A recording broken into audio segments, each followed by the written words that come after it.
preparado, con una verticalidad absoluta para combatir el riesgo del socialismo del siglo XXI. Sabe que lo social hay que resolverlo sin sacrificar la libertad. Álvaro Hernán es un gran ejemplo de lealtad, representa lo que el país reclama, honestidad contra la corrupción. El 13 de marzo vote al Senado Centro Democrático número 20, Álvaro Hernán Prada. En Econoticias, el ir y venir de la política local y nacional tiene su espacio en el Ping Pong Político. Ping Pong Político. Juan Pablo Sánchez Vaquero, la nueva generación del periodismo tolimense.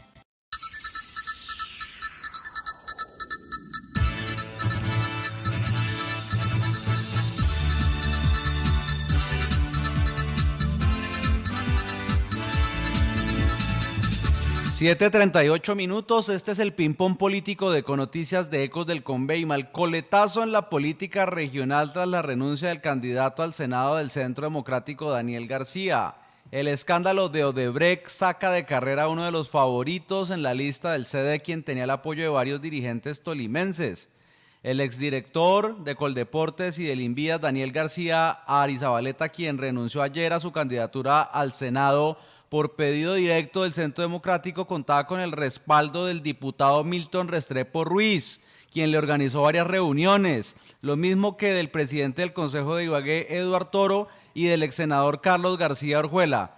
¿Por qué apoyó a García Arizabaleta? Doctor García, muy buenos días.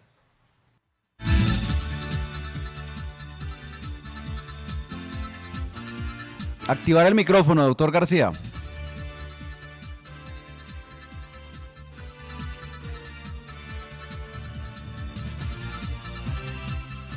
No, señor, no lo alcanzamos a escuchar, lo podemos ver perfecto, pero no lo escuchamos. ¿Ahí me escucha? Sí, señor, adelante. García Arizabaleta, doctor García, se perfilaba como uno de los favoritos para alcanzar una curul. ¿Usted cree que García engañó al Centro Democrático y lo engañó a usted? Yo pienso que él sabía, porque cuando yo le solicité anoche que nos diera claras explicaciones, que renunciara a la candidatura al Senado y que nosotros mereceríamos conocer la verdad, lo primero que hizo fue afirmarme que iba a renunciar, lo cual sobre las horas de las 9 de la noche presentó su renuncia a la candidatura, lo cual para mí es una aceptación de que las bases fundamentales del proceso de Odebrecht están vivas, que ese proceso de Odebrecht no ha terminado, que Juan Manuel Santos y Oscar Iván Zuluaga todavía deben explicar al país la verdad de lo que sucedió con la financiación de las campañas de hace 4 años y de mucho antes, y que Daniel García había trabajado con Odebrecht. Y a mí me parece supremamente grave que un candidato que tenga en su ética pública comportamientos no claros se atreva a presentarse a una corporación pública a solicitar el voto de confianza de personas buenas como los tolimenses y como mucha gente del país que creímos en su propuesta. Y esto se debe a que el Partido Liberal, Cambio Radical, el Partido de la U, el Pacto Histórico, ninguna colectividad presentó en el Tolima candidatas o candidatos tolimenses que hubiésemos podido votar por ellos, por un candidato liberal o por un candidato del Centro Democrático Tolimense de verdad, porque pues lo del señor Ferro, pues él le incumplió al Tolima, es un vanidoso, no tiene ninguna capacidad de gestión, se fue en contra del gobierno del presidente Duque del Centro Democrático, nos quedamos sin candidato y nosotros no votamos, menos por los Barretos, que esos sí están súper cuestionados con procesos en la Corte por corrupción pública, por corrupción administrativa, por malos manejos en Prohaciendo. Ellos están inclusive en juicio, está uno de ellos y el otro en la Comisión Investigadora de la Corte Suprema. No podemos votar por candidatos que tengan cuestionamientos, y yo he pedido a la gente que realmente fuimos engañados, asaltados en nuestra buena fe. Bueno, ¿qué relación hay entre Daniel García Arizabaleta, el DPS, Pierre García y Milton Restrepo? Bueno, yo no conozco las intimidades personales de la gente.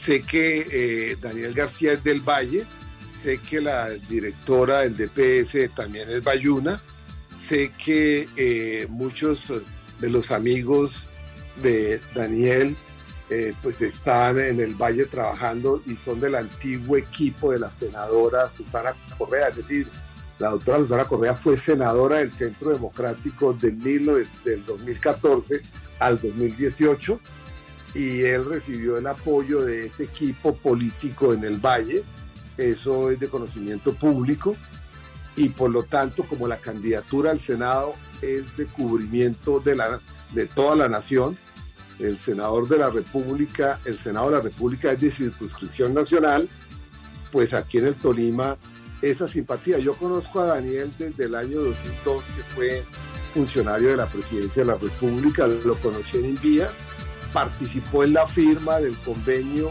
que iniciamos las obras del túnel de la línea en el 2005, cuando fuimos con el presidente Uribe, el gobernador García Orjuela Jorge, y todos a dar la apertura a la obra del túnel de la línea. Él era el director de Invías, participó en Coldeportes, ayudó en la construcción de algunos centros deportivos en algunos municipios del departamento, nos ayudó mucho en algunos proyectos viales del sur del Tolima, como la entrega de los 100.000 millones para la carretera de Coyaima a Planadas, producto de la venta de la represa de Prado. Es decir, para mí no era una persona desconocida, había trabajado coordinador político y me había explicado que él no tenía ninguna inhabilidad, que todo lo que decía la prensa sobre su conducta ya había superado el proceso de la Procuraduría, que era una persecución política para que no fuera candidato, y uno le cree, pero yo creo que él no nos dijo la verdad. Bueno, ¿qué viene ahora para el grupo garcista, el que comanda el doctor Carlos García Orjuela? ¿Y por qué antes de García Arizabaleta se había dicho que usted iba a respaldar a otro cuestionado político del Partido Liberal, señor Mario Castaño? ¿No cree, doctor García, que ya van 2 veces que se equivoca? No, yo no me equivoco. En primer lugar, yo nunca hablé del señor Mario Castaño. A mí me conoce la mayoría, creo que la totalidad de los senadores del país. Muchos de ellos fueron representantes a la Cámara cuando yo fui o presidente del Congreso o senador de la República. A mí a veces me llama mucho la atención que en vísperas de elecciones me llamaban muchos candidatos. Yo no tengo nada que ver con el señor Mario Castaño en absoluto. Tuvimos un encuentro casual en Bogotá en vísperas de estas elecciones en diciembre, pero jamás yo iría a apoyar a ningún candidato del Partido Liberal al Senado. En el Tolima sí apoyo a Gentil Gómez Oliveros del Partido Liberal, que es un hombre que trabajó conmigo, diputado a la Asamblea, es alcalde de Melgar, del oriente de mi región del Tolima, pero es nada que ver con el oficialismo liberal. Por lo tanto, esos son inventos de los contradictores. Yo nunca ni me he reunido políticamente ni he pensado en apoyar a ningún Mario Castaño. Ese es el candidato del equipo del señor Luis Correa, candidato al Senado de Jaramillo. Él es el señor Correa, que fue representante a la Cámara del equipo del señor Mario Castaño, que ahora los dos aspiran al Senado. Ellos del 14 al 18 fueron amigos y del 18 al 21 fueron muy amigos, y pues la Fiscalía revela hace una semana unos actos de corrupción desconocidos, pero yo no tengo nada que ver con el senador Mario Castaño en absoluto. Eso son mis contradictores políticos. Desde el año pasado estábamos haciéndole campaña a Daniel García. Luego, eso es absolutamente falso. Ahora, ¿usted ha escuchado, doctor García, la versión de que desde el DPS en Bogotá quieren apoyar a 6 candidatos a la Cámara de Representantes? Y si es así, ¿usted qué piensa de este tema de Susana Correa? Pues yo pienso que los funcionarios públicos llegan al poder porque son políticos. Yo pienso que el presidente Duque fue senador del Centro Democrático. Creo que el ministro de Trabajo es del partido de la U y fue senador. El periodo pasado fue candidato al Senado, que no llegó al Senado.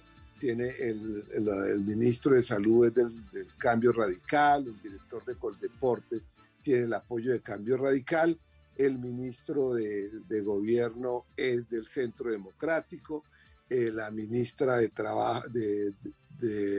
Transportes es del Partido Conservador, el ministro de Justicia es un connotado dirigente y miembro pero senador, nadie está cuestionando que los políticos tengan cargos en el sector público. Mi pregunta es, ¿usted sabe si Susana Correa está participando en política apoyando 6 candidatos a la Cámara en Colombia, incluido uno en el Tolima? No lo conozco, sé que sí apoya el equipo político de ella, que estuvo ella activa en la política, apoya candidatos en el Valle y seguramente en varias partes del equipo político de la senadora, que fue senadora. Pero hay una cosa muy clara, y es que el gobierno, todos los funcionarios que provienen de regiones tienen equipos políticos y representan equipos políticos. Eso es como los gobernadores que apoyan candidatos al Senado de sus equipos políticos, representantes a la Cámara, como el alcalde de Ibagué, que apoya claramente a Federico Gutiérrez, que apoya a Jaime Yepes a la Cámara, que apoya a algún otro candidato al Senado. Ese es el equipo político, y además me parece que yo siempre he cuestionado la doble moral de la Constitución, que para ser alcalde hay que hacer política, pero que al otro día no puede volver a tener relaciones políticas, lo cual es un absurdo en el único país del mundo donde los políticos dejan de ser políticos si ganan las elecciones. Eso no tiene ninguna razón de ser. Entonces terminan diciéndoles que están interviniendo en política. Yo creo que... Pero una cosa es hacer política y otra cosa es utilizar el erario para hacer política, ¿no cree? Eso que usted dice ya es una acusación que yo desconozco. Ya es una acusación, no sé si los dineros de los ministerios o del DPS o del Coldeportes están llegando a la campaña. Yo desconozco, y si eso existe deben colocarse las denuncias, porque ya eso es una indebida destinación de dineros públicos. Ahora, favorecer regiones enteras es lo que uno pide. La gente en campaña dice, ¿y qué ha hecho el senador Barreto por la carretera? ¿Qué recursos ha traído al departamento? ¿Qué proyectos ha desarrollado? En mi época yo trabajé para traer recursos para el Triángulo del Tolima, para traer los primeros recursos de 600.000 para iniciar las obras del túnel de la línea, la doble calzada Bogotá, para traer recursos para polideportivo. Esa es la función de gestión presupuestal. Entonces hay que aclarar cuál de las dos gestiones. Una cosa es robarse los dineros como hace Barreto y su combo, los dineros públicos para enriquecerse, y otra cosa es traerle recursos para hacer obras públicas a la gente, que es la función de un representante legal en la Cámara. Perfecto. Y en el Senado. Doctor García, por último, nadie está haciendo ninguna acusación contra el DPS. Mi pregunta, ¿a quién va a apoyar al Senado de la República? ¿Qué decisión va a tomar el grupo político que usted preside? Gracias por esa pregunta tan fundamental. El trabajo para participar en la política está hecho. Queremos votar por un candidato a la Cámara que trabaje por el Tolima. Queremos votar por un candidato al Senado que trabaje por nosotros los tolimenses, que nos represente, que tenga una hoja de vida limpia. Anoche conversé con 2 candidatos al Senado del Centro Democrático.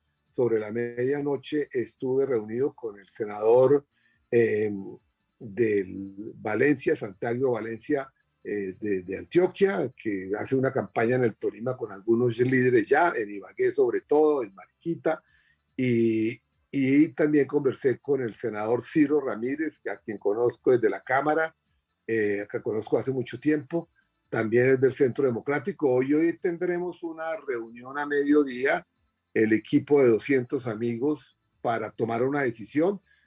Obviamente yo tengo que reclamar que la justicia debió haber actuado hace mucho tiempo con celeridad, como debe actuar en los casos de los Barretos, para evitarnos más adelante lo que nos está pasando a muchos colombianos, que nos encontramos con unas verdades que no conocíamos.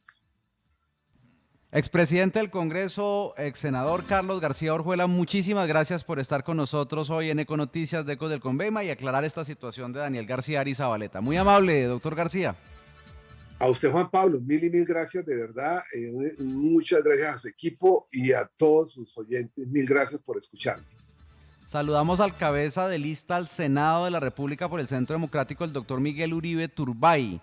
Muy buenos días, doctor Uribe. ¿Aló? Hola, Juan Pablo. Sí, señor, ¿cómo está? Lo oigo, pero no lo veo. Quisiera preguntarle y hablar sobre los duros cuestionamientos de las últimas horas a la alcaldesa de Bogotá, Claudia López, por lo que usted denomina utilizar el poder para hacerle campaña a su esposa, la senadora Angélica Lozano. Así es, Juan Pablo. Bueno, primero déjeme saludarlo especialmente, agradecerle nuevamente la posibilidad de estar aquí en Ecos de Conveyma, hablar con los amigos del Tolima. Y a todos ustedes un saludo especial hoy a 3 días de la elección más importante de Colombia. Gracias por esta oportunidad. Juan Pablo, sí, lo que usted acaba de mencionar es en buena parte la preocupación que tenemos los bogotanos y a propósito una propuesta que hago para el Senado para hacer más decente, menos corrupta esta política que nos tiene aburridos a muchos colombianos. Lo primero es que Claudia López está más preocupada, y me voy a quitar este tapabocas para que los amigos que me ven virtualmente me vean, y es los bogotanos estamos preocupados porque Claudia López está más entretenida ayudando a su pareja a llegar al Senado que por solucionar los problemas de los bogotanos. Es evidente el interés, la manera en la que manipula la información, la comunicación e incluso como presiona para que se apoye a su pareja al Senado. Por eso, una de mis propuestas es que alcaldes, las parejas y los familiares cercanos a los alcaldes y a los gobernadores no deben poder aspirar al Senado, porque si bien hoy no lo pueden hacer a la Cámara, tampoco lo deberían poder hacer al Senado. Es absurdo que esté ese vacío en la ley premiando a los politiqueros como Claudia López y Angélica Lozano. Y me preocupa porque finalmente hemos visto que la plata de los bogotanos está más dedicada a hacerle campaña a la pareja de la alcaldesa que a solucionar los problemas de los ciudadanos.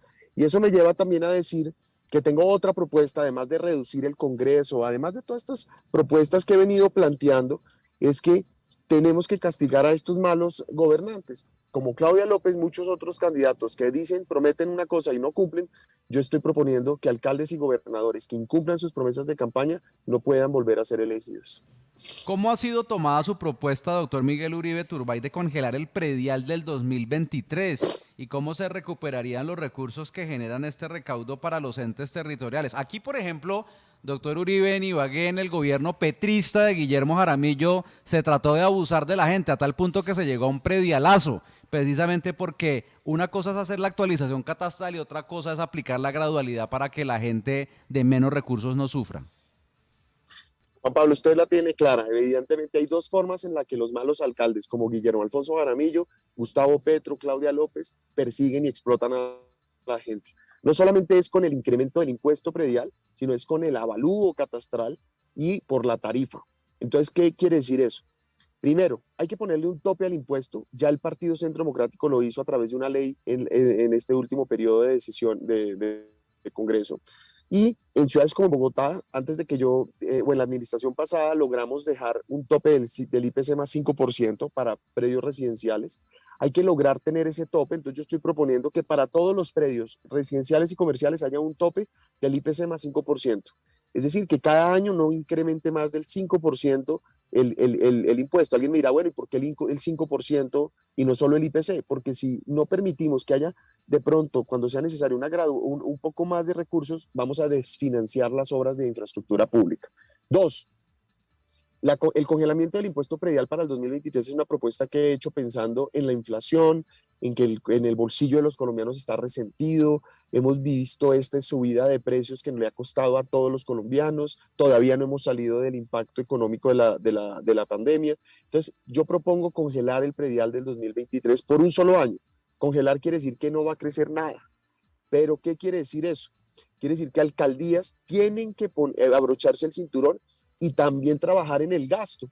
Es decir, es que aquí no solamente se trata de cobrarle más a la gente, se trata de gastar mejor. Mire, si los gobernantes gastan bien, plata aguanta, la plata hay, suficiente. El problema es que cuando gastan mal la plata, pues evidentemente nunca alcanza. Eso es como en la casa. Si usted gasta bien la plata, la cuida, y tenemos que lograr que los gobernantes ejecuten la plata como si fuera propia. Por ejemplo, Claudia López hace un mes más o menos se gastó 500.000 pesos para un maquillaje de 2 horas, en un evento de 2 horas, imagínense. ¿Será que si Claudia López hubiera pagado eso de su bolsillo, hubiera pagado 500.000 pesos por maquillarse? Seguro que nunca lo hubiera hecho. Nosotros tenemos que garantizar eficiencia, no, que no haya corrupción y que no haya despilfarro. Por eso, yo lo que creo es que si nosotros congelamos el predial del 2023, aliviamos el bolsillo de los colombianos, pero al mismo tiempo obligamos a las alcaldías a que ejecuten correctamente los recursos, que se abrochen el cinturón y que no malgasten los recursos. Por último, esta propuesta busca también reactivar el comercio. Hay que apostarle al comercio, a la industria, que hoy han tenido que sufrir las peores consecuencias de la pandemia. Y al final yo protejo el empleo, yo protejo las oportunidades, yo protejo la libertad económica. Yo voy a llegar al Congreso precisamente a defender la posibilidad de generar empleo.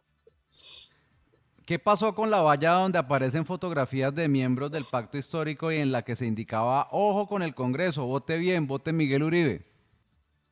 Juan Pablo, esa valla es una valla contundente que busca alertar sobre el peligro que representa el petrismo en el Congreso. Es que gane o pierda Petro va a ser un peligro.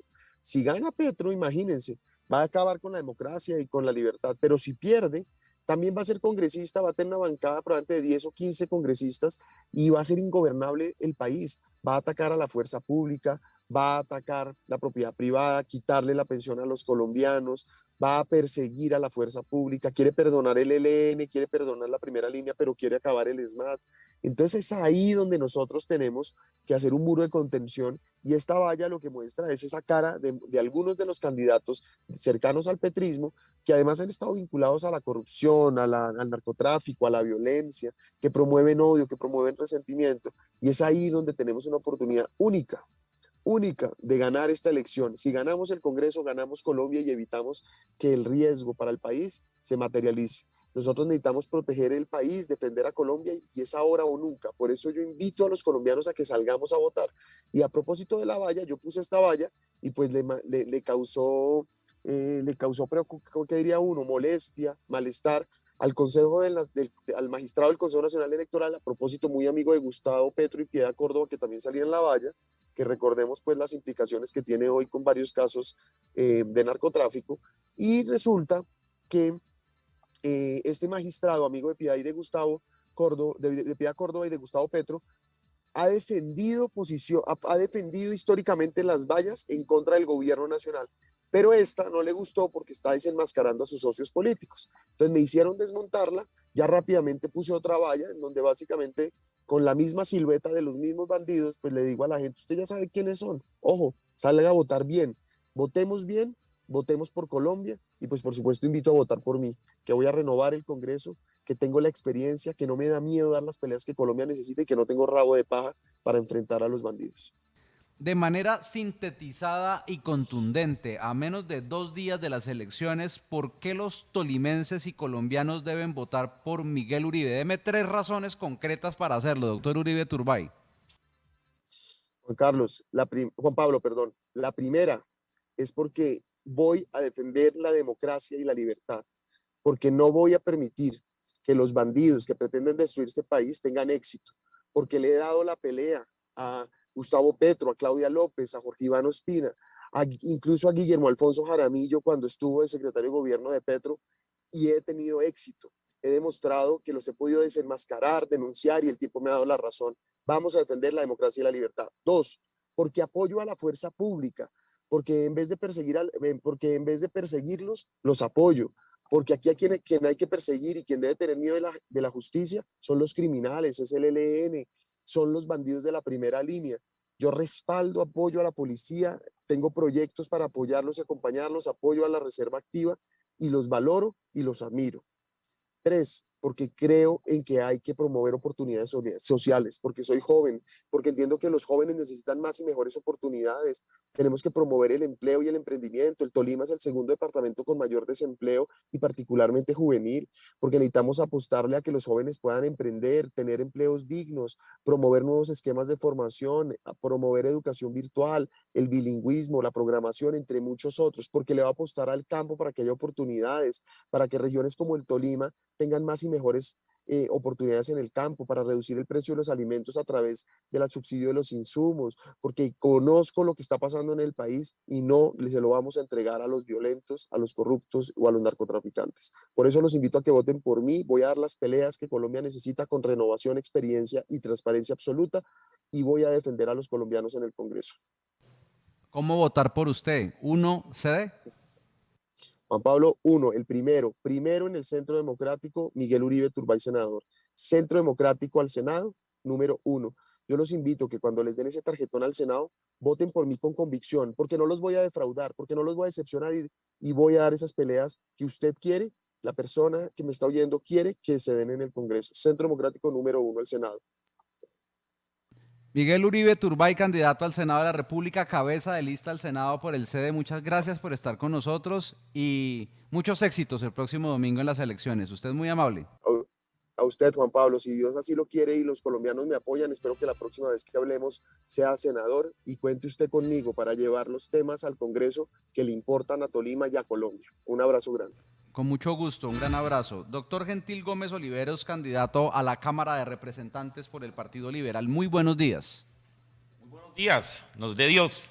Buenos días, nos dé Dios. Saludo fraterno a los ibaguereños, a los tolimenses, colombianos y los ciudadanos del mundo que nos sintonizan en este amplio espectro. Bueno, ¿qué es eso de los personalismos en la democracia tolimense? Yo lo vi y oí con un discurso muy elocuente. Debo reconocer que me tiene descrestada la forma como Javier Gentil habla y se expresa. Es un político muy hábil, pero sabe comunicar, porque es que no todos los políticos saben comunicar y tienen elocuencia. Para tener elocuencia no hay que dar discursos de media hora. Usted los puede dar en 10 minutos y puede decir de todo. Sí. Y eso fue lo que yo le vi y le oí a Gentil el sábado pasado en su cierre de campaña en Ibagué. Tan es así que tienen preocupados a muchos de sectores jaramillistas que están con otra candidatura a la Cámara de Representantes y pues han expresado que sin duda Gentil Gómez es una amenaza para sus intereses, para los intereses de ese sector político, y ven cómo hay pasos de animal gigante, por llamarlo de alguna manera, en este proceso electoral. Juan Pablo. ¿Qué es eso de los personalismos en la democracia tolimense, Gentil?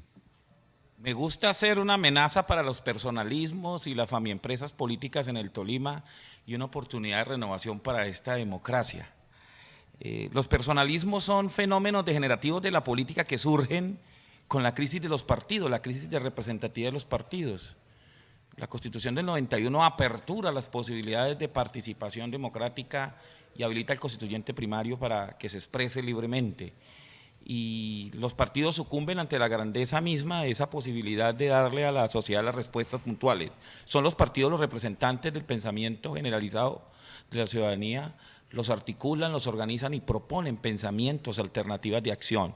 Las hacen realidad en el ejercicio de la función pública, más puntualmente en Colombia, cumpliendo con la función social del Estado y garantizando niveles de satisfacción a las necesidades sociales, buscando la felicidad, que es el fin fundamental de la política.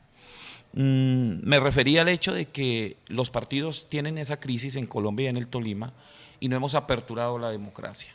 Y aquellos quienes no estemos insertos en esa dinámica de los personalismos, que hagamos homenaje al individualismo de ciertos liderazgos, que miro con respeto, pero también con cierto recelo, es lo que ha hecho que esa democracia se trabe, se estanque y no permite una renovación adecuada, no permite una inclusión de nuevos actores y la dinamización de las propuestas. A eso me refería. Los personalismos le hacen profundo daño al Tolima.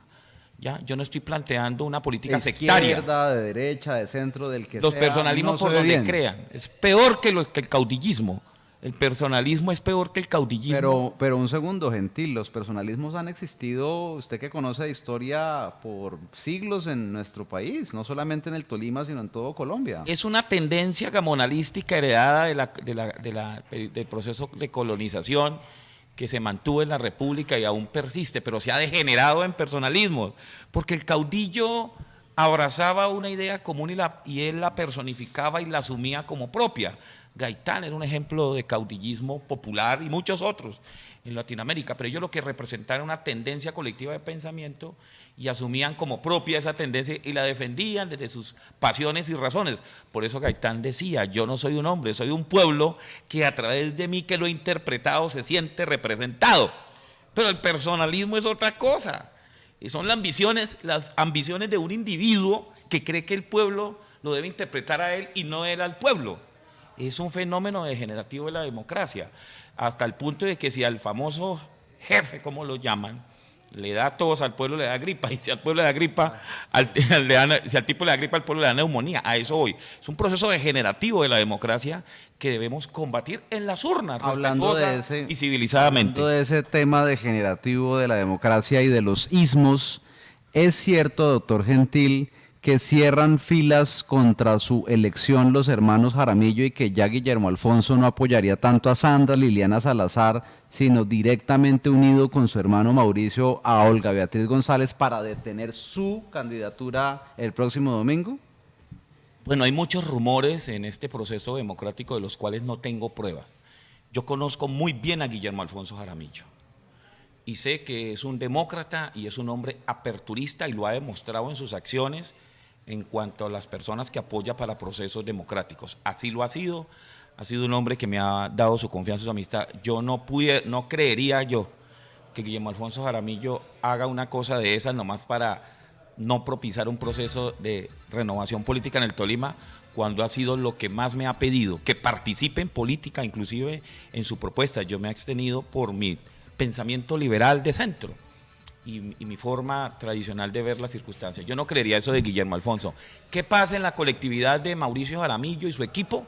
No sé, puede pasar cualquier cosa. Se dice que algunos miembros de la lista se han desestimulado precisamente porque saben que hay una candidatura oficial y ellos no tendrían posibilidades de competir, pero en el fondo esto no son sino especulaciones que, de ser así, me parecería vergonzante que un partido que se dice libre de pensamiento, de palabra y de acción haga una manguala o una gavilla para imposibilitar que alguien que ha venido compitiendo limpiamente, sí, con ideas, con propuestas, que alguien que ha ido a los territorios, que ha retornado a las ideas de la libertad para legitimarlas en la base popular, le impidan la llegada por simples temores infundados, porque yo soy un hombre respetuoso. Yo no ataco, pero me defiendo. ¿Usted cree y se siente capaz y seguro de ganarle a Olga Beatriz González el próximo domingo? Yo me creo capaz de lograr un espacio en la democracia del Tolima y de Colombia para una generación y para un sector fundamental que en este país necesita reconocimiento e inclusión. De eso me creo capaz. ¿Por qué ha centrado Gentil su campaña en el tema agropecuario? Porque el país tiene un proceso serio de desestabilidad económica. La economía de Colombia, tarde que temprano, así se mantenga en cifras macroeconómicas y hayan circunstancias que la beneficien, la realidad social es que todos los días nos empobrecemos más y la gente aguanta más hambre. ¿Cómo generar ingreso, inclusión social y comida para este país en el sector primario y la economía? ¿Cómo dinamizar y mitigar efectos como toda esa horda de gente que tiene que ir a improvisar en su trabajo, que tiene que ir a regalar su mano de obra, o de desempleados que no tienen comida para llevar a su casa, dinamizando el sector primario de la economía? ¿Cómo dignificar la labor del agricultor que trabaja a riesgo, que trabaja con todas las adversidades, fortaleciendo ese sector primario desde lo estructural y logístico, desde lo productivo y desde la inclusión social? Desde ahí se genera una dinámica transversal a todos los demás sectores de la economía colombiana, el sector turismo, que es una gran oportunidad en la concesión de los servicios. Entonces, por eso yo considero que ahí está la base fundamental de productividad, inclusión social y reconciliación de este país, la consolidación de la paz. No se le olvide que nuestros conflictos tienen una génesis agraria, una génesis en la base fundamental de la productividad. ¿Qué haría usted por Ibagué, la capital del Tolima, donde usted está también subiendo sus apoyos, según lo que yo estoy viendo, como congresista? ¿Qué haría usted por el desempleo? ¿Qué haría usted por la competitividad? Usted me está hablando del sector primario, pero Ibagué es una ciudad que, si bien es cierto, también tiene que ver muchísimo con el agro, tiene una altísima concentración en el sector terciario. Aquí no llegan empresas nuevas, Gentil. Aquí vivimos absolutamente solamente del comercio, de Mercacentro, de los mismos almacenes importantísimos que tenemos, pero no llegan industrias, no llega empleo de calidad. El turismo hasta ahora está asomando su cabeza y la economía naranja no despega. La economía naranja es un sofisma que se inventan y que es virtud de unos individuos, pero no de todos. El trabajo dignifica la condición humana y es uno de los grandes problemas de la ciudad. Por eso hablo de dinamizar el sector productivo. Ibagué tiene que liderar junto con la gobernación del Tolima ya el desarrollo de proyectos a mediano plazo, estratégicos de infraestructura logística, como el centro de acopio, el gran aeropuerto de carga de pasajeros. Esas infraestructuras nos van a generar una posibilidad enorme de empleo formal para la gente de Ibagué. La dinamización del sector agropecuario genera las materias primas que los sectores de la economía que se desarrollan en Ibagué necesitan. Ahí también hay posibilidades de empleo. La ciudad está atiborrada de gente migrante por distintas razones del campo tolimense y colombiano que exigen agua y servicios públicos que hoy son deficientes y la ciudad tiene que avanzar en la planeación y en la ejecución de las obras que lo solucionen con el apoyo del gobierno nacional, como se hace en todas las capitales. Ibagué tiene que solucionar sus problemas de movilidad y en ello el gobierno nacional tiene que participar como lo ha hecho en las grandes capitales del país. Lo que pasa es que se ha quedado Ibagué rezagada en la estructuración de la planeación y la articulación institucional para desarrollar esa iniciativa.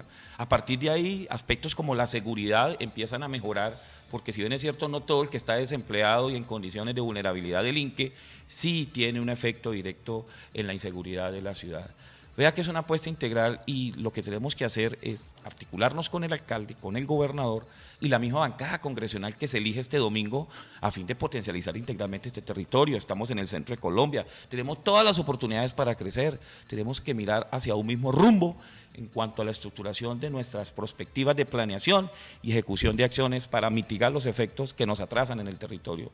Rubén Darío Correa ha venido trabajando, fortaleciendo nuestra propuesta porque quiere liderar en la ciudad de Ibagué esa visión integral de desarrollo que involucre lo humano, lo estructural y todos los aspectos del desarrollo. Y hemos venido trabajando con distintos líderes de la ciudad en ese aspecto y seré su voz en el Congreso.